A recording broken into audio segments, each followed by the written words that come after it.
Hello, everyone, and welcome. Thank you all so much for being here today. I'm Jenny Levine, Humanities and Adult Programming Coordinator for Durham County Library. This program is sponsored by the Durham Library Foundation. And if you enjoyed today's program, we would really appreciate you filling out an evaluation form on your way out, letting us know your thoughts. Bryant Holsenbeck is an environmental artist based in Durham, North Carolina. She is known locally and internationally and makes art out of stuff people usually throw away. Understanding that away is not a magic place, but only out of sight, she resolved to create beauty out of trash. She's been making art out of recycled materials ever since, in an attempt to draw people's attention to how much we throw away and to encourage individuals and communities to be better stewards of the environment. Check out her website, www.bryantholsenbeck.com. In 2010, Bryant lived a full year without single-use plastic. She continually uses what she learned in that year to make a smaller footprint on the environment. She writes a blog entitled The Last Straw, A Reluctant Year Without Disposable Plastic, which chronicles her journey. She's also an independent studio artist who makes books, birds, and other mostly animal sculptures out of recycled materials. Please help me welcome Bryant Holsenbeck.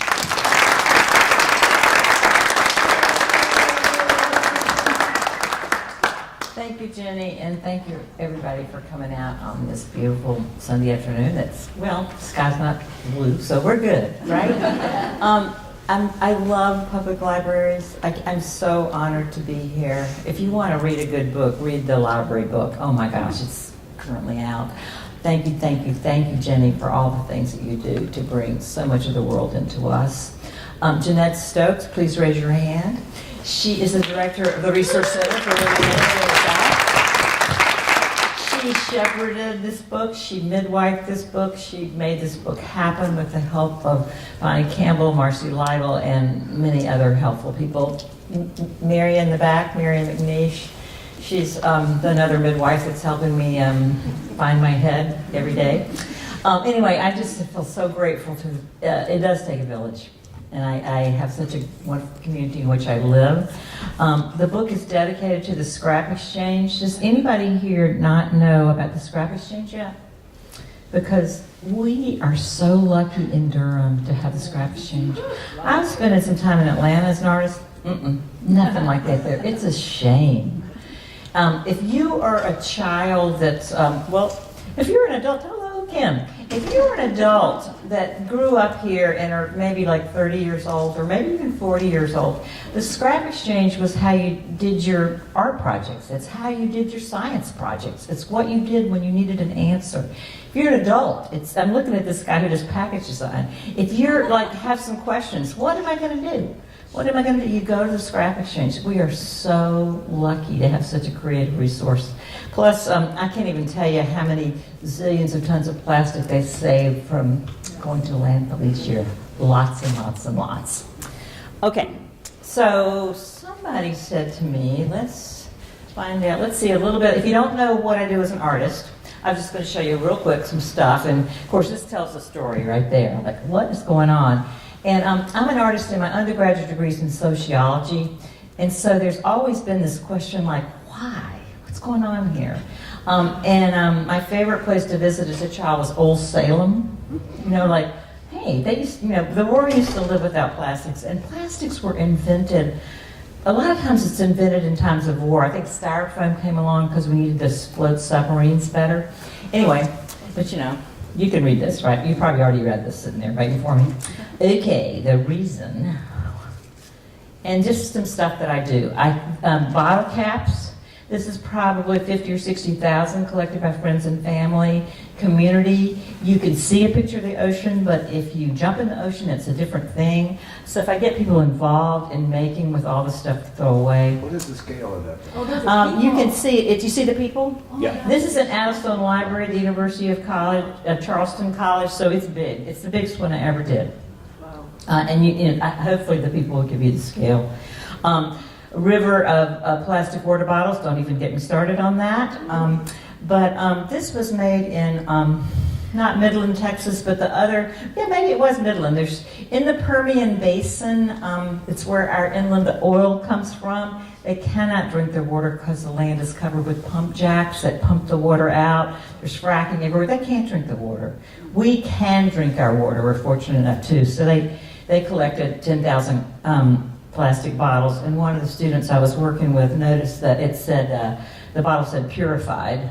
So we thought, okay, it's purified, a river in the desert. And just an example, this was done in Pennsylvania. People get so excited when you ask them to collect because there's just so much stuff out there.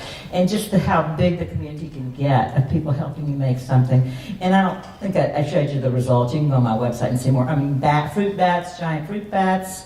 Big Bird made out of t-shirts. Crows that I make. Out of, probably these are my, just the stuff we throw. All these have plastic bags on the inside, probably.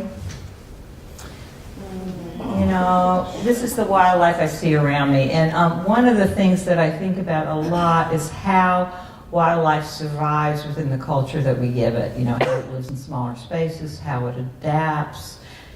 Please let it all adapt. I just read that Cooper's hawks are now thriving on our songbirds because they're there and we're bringing them together, and they got to live out of something, right?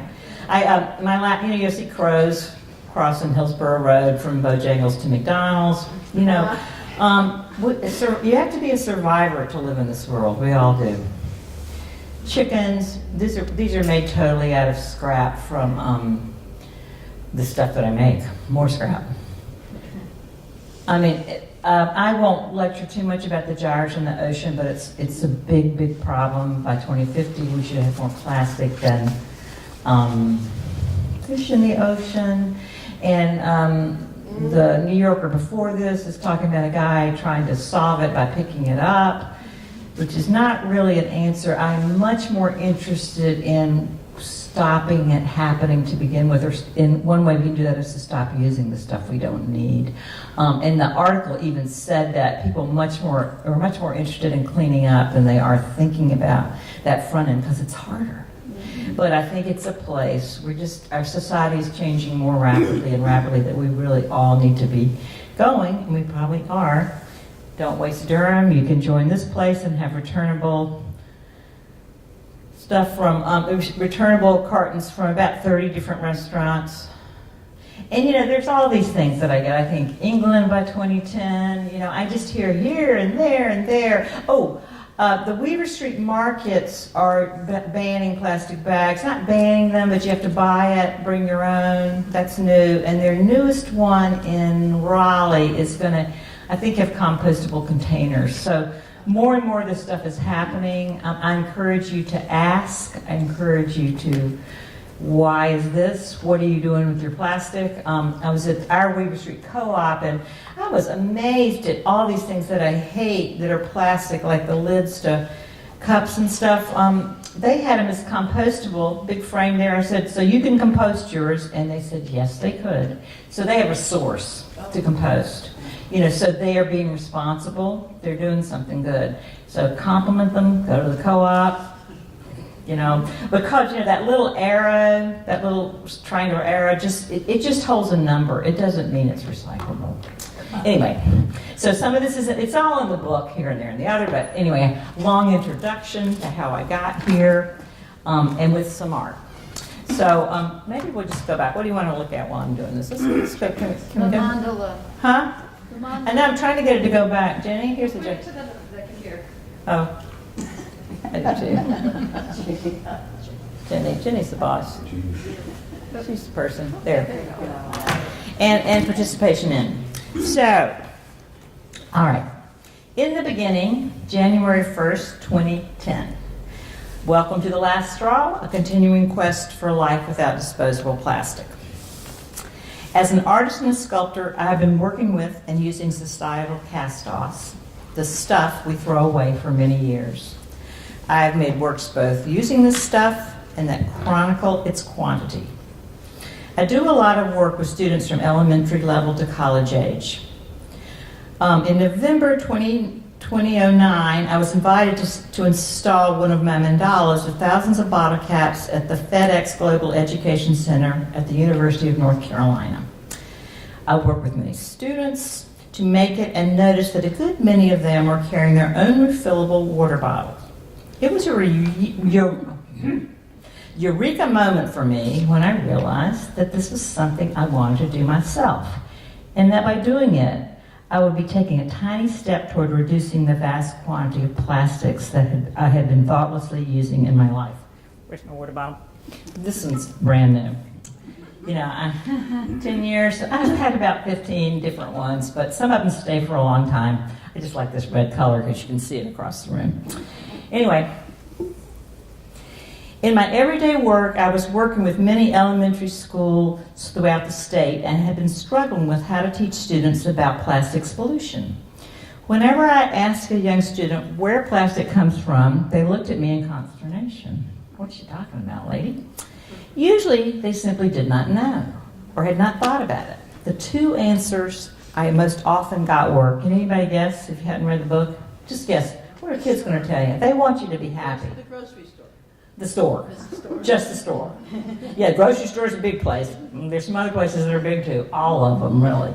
Yeah, the store, lady. I'm like, what is she talking about? Plastic? It's just ubiquitous. And what's the other one? They want you to be happy. What's a happy recycling story that you know about? If you recycle paper, what do you save if you recycle paper? Trees. Yeah, so trees. We want to save some more trees, right? So I'm thinking something's wrong with the curriculum, and yikes. But anyway, and then I tell them, but it's like there's just so much input. My lavalier light note been going. I'm supposed to do this. What did I do with this? No. You want to fix it? I'm sorry. All right, thank you. So, if I pressed further, I got an answer like the ground.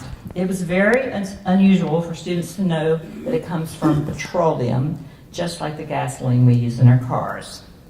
These interactions with children always left me frustrated with my inability to explain how the plastics industry affects all of us personally, globally, and environmentally.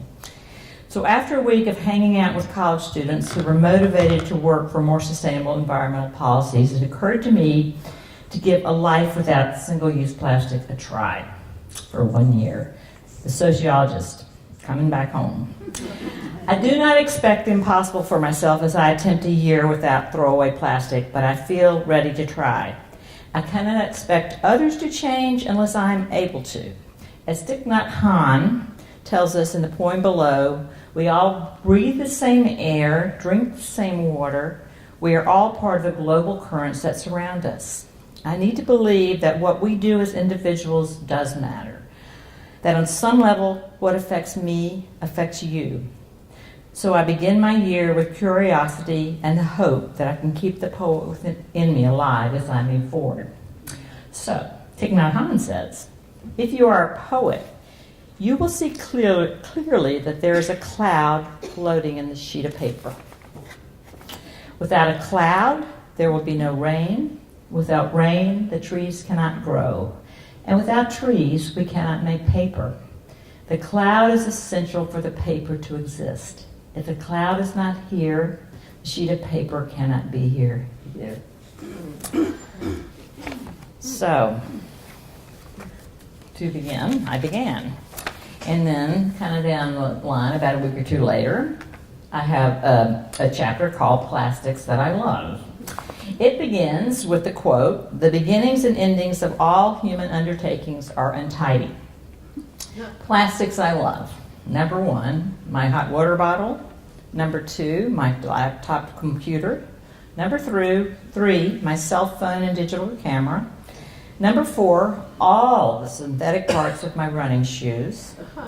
Number 5, my contact lenses, reading glasses, and sunglasses. And number 6, my baking spatula that gets all the batter out of the bowl. This is just the beginning of a very long list.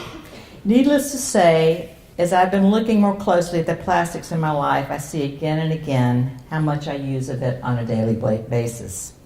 On day 6 of this year, I'm still running on the fumes of plastics left over from last year, a container full of yogurt in the refrigerator, and cheeses wrapped in plastic. How will things change when I finally run out? On Sunday, I stopped by Lowe's on the way home from church to buy bird seed and found that every single bag of seed was plastic. What a disappointment. My friend Chris encouraged me to keep looking. So yesterday, in my local lawn and garden store, I found a 50-pound sack of bird seed in a heavy paper bag. I felt vindicated. The search was worth the effort. Then I got home and ripped the bag open to find a plastic liner. You've been there and done that, haven't you? I'm beginning to see that bits and pieces of plastic are absolutely everywhere. Almost 1 week into this, I'm only slightly grumpy. I know I'm still living on the leftovers of my life with plastic. Here are a few things that have changed already. I'm not accepting plastic bags when I buy something.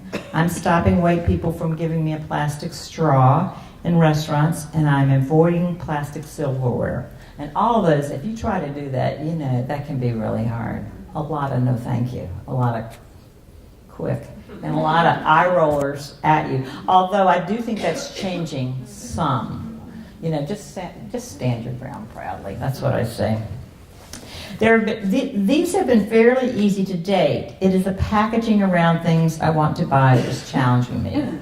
So far, the rules I know I can keep are, number 1, always carry my own reusable bags and remember to tell clerks, no bags please.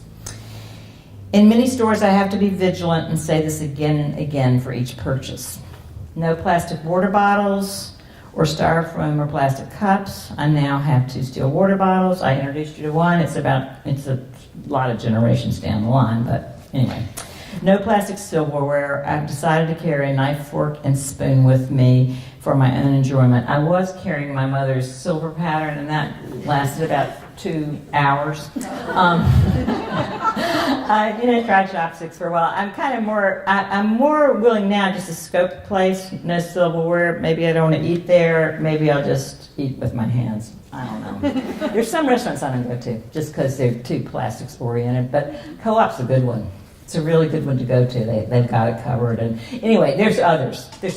And I'm not going to name where I don't go because there's plenty of really great restaurants where you don't have to do this. Okay, I have much to discover and much to learn. Stay tuned. Anyway, I also want to know more about all the plastic bags I'm seeing in grocery stores that people say are biodegradable. How does this work? I want to know. I'm a little iffy on that. But we did find the other night that those, I still don't use plastic bags, but we do have a market in North Carolina for that plastic film. Because there is somewhere in the greater 3-Strait area somebody that's making plastic lumber. Now, when that's going to biodegrade, what happens with that is another question, but it is going to go somewhere next. So don't, commit Harry Carey, if you have sinned with plastic bags, because you're going to. I try to use as little as I possibly can. This year I didn't, but I really just try not to. I try to something. But anyway, but we in this state have a particular market for that. And that's what the recycling industry is about. It's not a magic cure-all. It's just that we found somebody that can make something else out of it for a while. Is that making sense? Okay, now I want to read you about my dad, and I lost that page. Oh, yeah. Okay. Now, further on, plastics, the fabric of our life. My dad we'll tell you about him, but plastic, the noun. A plastic substance, specifically any numerous organic, synthetic, or processed materials that are mostly thermoplastic or thermosetting polymers of high molecular weight and that can be made into objects, film, or filaments. You taking notes? Got it? Okay, number 2, credit cards used for payment, also called plastic money. Okay. My father was a textile engineer. One of my earliest childhood memories, he took out a magnifying glass and showed me what a suit jacket looked like up close under magnification. Under the handheld glass, the scratchy gray fabric was a jungle of color and twisted fibers. Another world, right there on my father's arm. Years later, I remember him bringing home a coil of nylon rope from work, or Caprolon, as Allied Chemical was calling their version of nylon at the time. Look, you said, showing me a tightly wound and shiny white loop of rope no bigger in diameter than my young index finger. Look, he said, this rope can pick up a car. When I thought of the clunky black 58 Chevrolet Impala in our driveway and looked at that dinky rope, I thought, Dad, are we talking about miracles or what?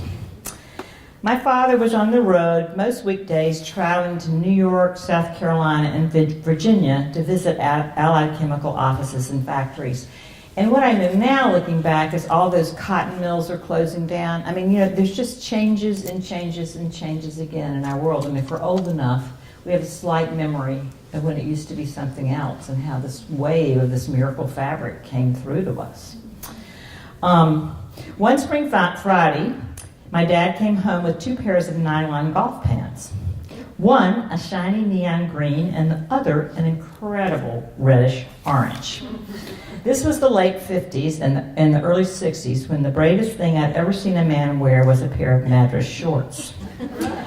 One Christmas, we covered our tree with nylon angel hair, so different from the spun-glass stuff. Words like safe, non-toxic, and wonder product were used. I think it was my junior year in high school when my dad's New York secretaries made him a stretchy red nylon Santa suit with white nylon trim and a cap to match. That Christmas, hip-hop dudes had nothing on my father. The outfit was saggy, shiny, and tight all at the same time, draped over a portly, balding, middle-aged guy who had been called the head in college because of the size of that feature. He toured the neighborhoods and then the larger expanse of town, crying, ho, ho, ho, and nuts and fruits and candies for you, to friends and neighbors, strangers in the world. While this is a story about my father, it is also a story about the development of polymers in the world, especially after World War II. This synthetic combination of materials brought us such things as nylon hosiery, carpets, polyester suits, and plastics galore for use everywhere. Polymers serve to make everything cheaper, cleaner, neater, purer, lighter, easier. They were where it was at, and for most of us, it seems to still be where it's at. I Googled Caprolon, and the page that comes up is about chemical properties. It has headings like Caprolons, modified with fullerenes and fulleroid materials. To a non-scientist, this is ancient Greek. Okay. This I understand. I sit at a desk made of extruded wood covered with white formica. I type on a plastic-encased laptop plugged into my plastic-encased hard drive and printer. On my desk are stacks of plastic CDs and DVDs. This morning I'm wearing blue tights made stretchy by some wonderful polymer.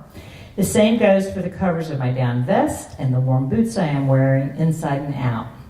I sit in comfort on my Naugahyde desk, wearing my vinyl, fake for a boots, able to communicate with the wide world from a mostly plastic computer. Truly, this is a miracle. This year, as I attempt to dodge disposable plastic in every possible way, I have been pleasantly surprised again and again. Last night, I spoke with longtime friend Beverly McIver. When I told her what I was doing, she said, I never ever use styrofoam. I just don't. I'm seeing on some fundamental level that people want to pay attention. We all benefit from the progresses of the world, what plastic has done for us, yet mostly, once we know its excess, we want to do something about it. I never know who will give me a good tip for where to find food not wrapped in plastic. Thank you, Rebecca Curry, for spotting those coconuts at Whole Foods. In fact, just as my dad brought home the miracles of plastics in the 50s, perhaps our new generation of moms and dads are bringing home solutions to our unnecessary use and abuse of them. We are beginning to pay attention, or so we hope. And, I think we are. I think we're here. We're just talking about this more and more and more. Have you noticed that? It's really, really, really coming to some sort of thing. And I think I heard today on a TED Talk or something that stuff has changed more rapidly in our lifetime than it did like in like the whole world before. I mean, there's just so much stuff that's coming at us that we're trying to figure out. Okay, how are we doing here? Great. All right, so here's one of my favorite chapters. So the name of this one is Breathing. And so the first quote is, "I look for what needs to be done. After all, that's how the universe designs itself." And then number 2 by Pema Chodron is, "Never underestimate the power of compassionately recognizing what's going on." So, last night at a meditation group, my teacher suggested that when we wake up in the morning, we pay attention to our first breath. Is it an inhale or an exhale? From there, she went on to suggest that we allow our day to unfold, being mindful both as we go along and as we remember. Breathing. Just in case you are curious, I woke up on the exhale this morning. I usually do, now that I'm noticing it. Watch it, see where you wake up. The day is cool and sunny. On the way back from swimming at the Y, I've remembered to think about my breath again in the car. I thought to myself, oh, this is interesting, but what does breath have to do with my daily life? And then an inner voice answered me, quietly and very definitely, everything, Bryant, just everything, right? After my last post, which was my first post of the new year, friend and fellow blogger Rebecca Curry asked me a big question. "So Bryant," she said, "how did you do it?" "Rebecca, here are the answers as best I can figure. I did it because I really wanted to. I saw it as my job. I was vigilant. I said no to plastic lids on cups, to plastic straws, no to plastic bottles in stores. Many bottles look like glass, but when you feel them, they're plastic. No to all styrofoam takeout containers, no to plastic bags in stores, so easily given to us. Lots and lots of no thank yous. I went to my local farmer's market almost every Saturday. I found unbagged produce that I could slip into my own reusable bags. Bread, eggs, and baked goods were always packaged in paper. I brought my own glass bottles and metal tins to Whole Foods, and they weighed them for me. Then I could get things from the bulk bins. Where I live, we also have a Weaver Street market, and we also we have our wonderful Durham co-op where you can do the same. That has bulk bins. I would not have been as successful as I have been without these alternatives." Number 4 is Cousin Monty's granola. You'll meet her earlier in the book.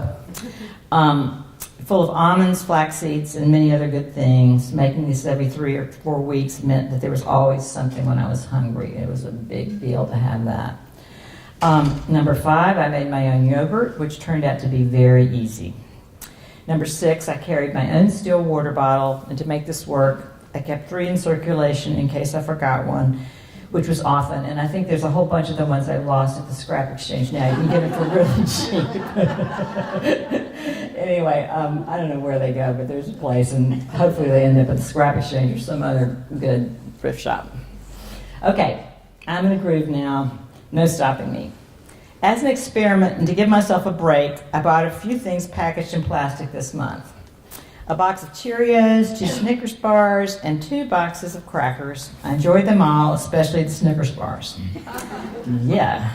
High fructose corn syrup, sticky stuff. It's a powerful drug, and I love it. You can eat that dark chocolate stuff wrapped in paper, and it's pretty good, but it ain't that other stuff, right? Maybe that's how they keep us, maybe we'll be eating plastic soon because we're eating all that Snickers. Okay. Anyway, what I really want to continue buying, believe it or not, is crackers. Even this may change, as my young friend Lydia has sent me a group of passionate emails about her new love of making flatbreads. And then a note on packaged crackers here. The stuff inside that cardboard box, same with cereal, same with cookies. Cookies have that tray too often. It's plastic. put it in the compost bin and you'll see it's plastic. So that was a big disappointment. And ask me how to make brown sugar later, I can tell you. It's easy to do. Anyway, recently, several people have forwarded a video to me of news commentator Van Jones speaking of plastic pollution and its connection to economic injustice. He makes a powerful case for paying closer attention to how we use and misuse plastics in this world. Jones also speaks of our addiction to disposability, how we feel good about putting our plastic bottle in the little blue bin, but do not consider the consequences of recycling it, i.e. burning it, thus releasing toxic fumes into the environment. This is happening more frequently in Asia, where the environmental air standards are much lower than those in the U.S. Plastics burning in Asia has wiped out our clean air gains in Los Angeles, which are now back to their pre-1970 levels. Jones challenges us to think about the very idea of disposability, of species, of raw materials, of people themselves, because it is the people who work to make and recycle plastic products who suffer the most. The very air we breathe is suffering from our addiction to use it once and then toss it mentality. And all of us are breathing. Every diatom, every cell, every species. Inhale, exhale, repeat, and repeat again. To live, to be alive, we breathe. Spiders, earthworms, palm trees, porcupines, whales, goldfish, monkeys, dogs, and people. All species, everything alive on earth. And so I'm going to end with a quote from Rumi. The breeze at dawn has secrets to tell you. Don't go back to sleep.